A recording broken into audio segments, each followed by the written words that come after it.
দেখো, অ্যানিমিয়া না খুব কমন, যে কোনো ইন্ডিয়ান ওমেনের মধ্যেই আমরা দেখি অ্যানিমিয়ার যে কাট অফটা হয়, হিমোগ্লোবিন কাট অফ হয় বেশিরভাগ ল্যাবে 11.5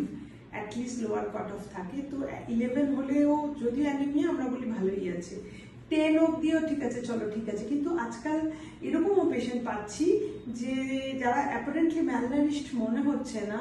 তারাও কিন্তু অনেক সময় হিমোগ্লোবিন ভেরি লো নিয়ে আসছে, লাইক 8.5 এরকম। তো এইরকম অ্যানিমিয়ায় মুশকিল হচ্ছে কারণটা ফার্স্ট আমরা খুঁজে বার করার জন্য কিছু টেস্ট করি, কিন্তু দেখা যায় যে কারণ কিছু পেলাম না, তার নিউট্রিশন স্ট্যাটাস ঠিক আছে, ধরো ওরাল আয়রন ট্যাবলেট দিলাম, তাতেও এমন পেশেন্ট আছে যাদের আয়রন অ্যাবজর্পশন ঠিকমতো হচ্ছে না। তখন কিন্তু যদি আমরা অ্যানিমিয়াটা কারেকশন না করি তার প্রেগনেন্সির আগে বা প্রেগনেন্সি চলাকালীন, তাহলে বাচ্চার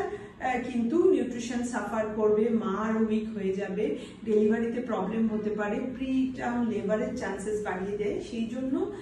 যদি এরকম কারোর হয় যে আয়রন খাচ্ছ কিন্তু সবকিছু ঠিক করেও হিমোগ্লোবিন কিছুতেই বাড়ানো যাচ্ছে না, তাহলে কিন্তু যদি আদার ফ্যাক্টরস সব ঠিক থাকে তাহলে ইনজেকশন আয়রন নেওয়া ভীষণ জরুরি। তাহলে ইউজুয়ালি আমরা কি করি, পেশেন্টকে ডেকে, এটার আউট পেশেন্ট প্রসিডিওর, ধরো আধা ঘন্টা টাইম লাগে, ইনজেকশন আয়রন দিই যাতে কিনা আয়রন স্টোর যতটা বডিতে আছে সেটা তাড়াতাড়ি রিপ্লেসড হয়, তাতে কিনা তোমার ইনজেকশন দিলে তোমার বডিতে আয়রনটা অলরেডি, আয়রন খেলেও অনেক সময় অ্যাবজর্পশন হচ্ছে না কারো, তো সেই জন্য অ্যাবজর্পশনটা মেক শিওর হয় এবং হিমোগ্লোবিনটা রাইজ শুরু হয়।